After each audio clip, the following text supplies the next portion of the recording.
सरकार जो सरकारी अधिकारी होते हैं वो सड़क बनाने या फिर बाईपास बनाने के नाम पर ज़मीन जो है वो भू अर्जन जो है कर तो लेते हैं, लेकिन जब मुआवजे की बारी आती है तो टाल मटोल होने लगता है। मेरे साथ ये जो शख्स खड़े हैं आज ये रीवा कलेक्टर की जनसुनवाई में आए थे।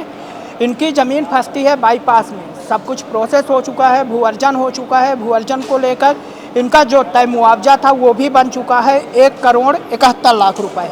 ये 2 पन्ने का कागज़ है, इसमें इन्होंने अपनी सब व्यथा लिखी हुई है कि किस तरह से जो अधिकारी हैं वो अब टाल मटोल कर रहे हैं। क्या है पूरा मामला जान लेते हैं। क्या नाम है आपका? मेरा लक्ष्मण गौतम नाम है। मेरे पापा के नाम से ज़मीन है। मेरे पापा का नाम श्री राजेंद्र गौतम है। वो कैंसर पीड़ित हैं। वो जबलपुर में अभी भी शिकायत चल रही है उनकी। ये हमारे आपके जनवरी में हमसे ये सहमति दे दिए हैं हमारे पापा से कि ये ज़मीन हम लेंगे। फिर उसके बाद मुआवजा भी सरकारी अधिकारी जो शासकीय अधिकारी हैं ये MP आगे से ज़मीन है हमारी 22.5 है और मेरे बड़े पापा की 14.5 है। 14.5 घिसमिल है और एक जन की ये 4 घिसमिल और है। ये तीनों जन का मुआवजा है।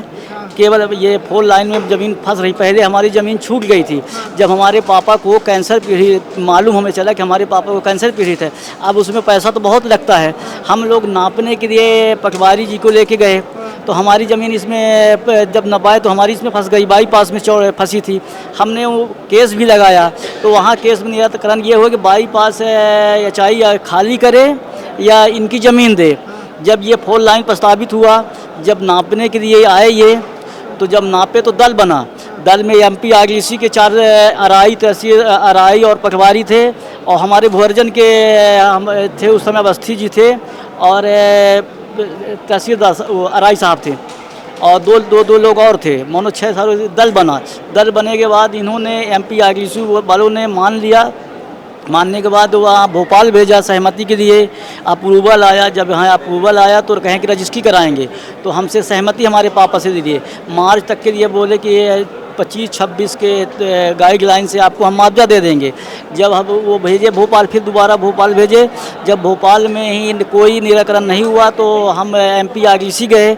MP आगलीसी के बाद प्रकरण नंबर लिया। जब भोपाल जाते हैं तो उन्होंने बोल रहे हैं कि ये कागज़ कमी है, वो कागज़ कमी है। सब वो कागज़ जब कंप्लीट करा दिए तो अंतिम में बोलते हैं कि मेरे हाथ में ये है ही नहीं है। कौन बोलता है?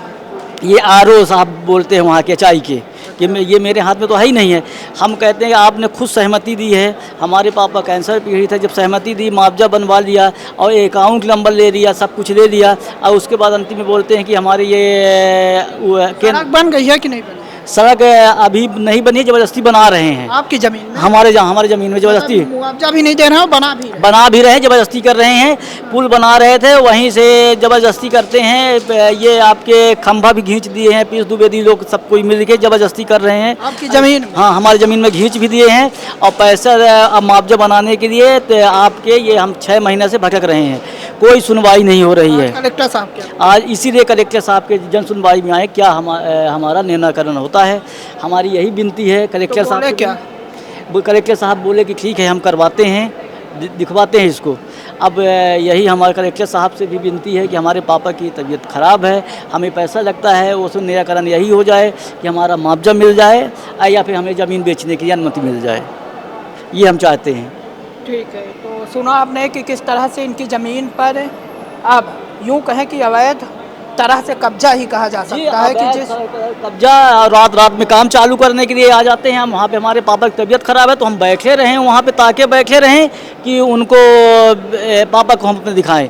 हम जबलपुर से कल इंटरसिटी में आए हैं। आज हम 11 बजे से यहाँ परेशान हैं कि जन सुनवाई के लिए कि हमारे कलेक्टर साहब अच्छा सुनते हैं, इसलिए हमने यहाँ पे आए हैं। अब देखना दिलचस्प होगा कि खुद कलेक्टर साहब इनसे मिल चुके हैं और कह चुके हैं कि हम मामले को दिखवाते हैं।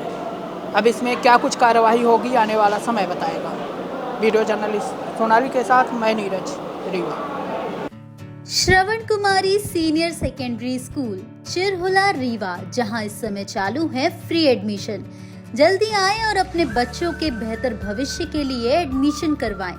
नर्सरी से 12वीं तक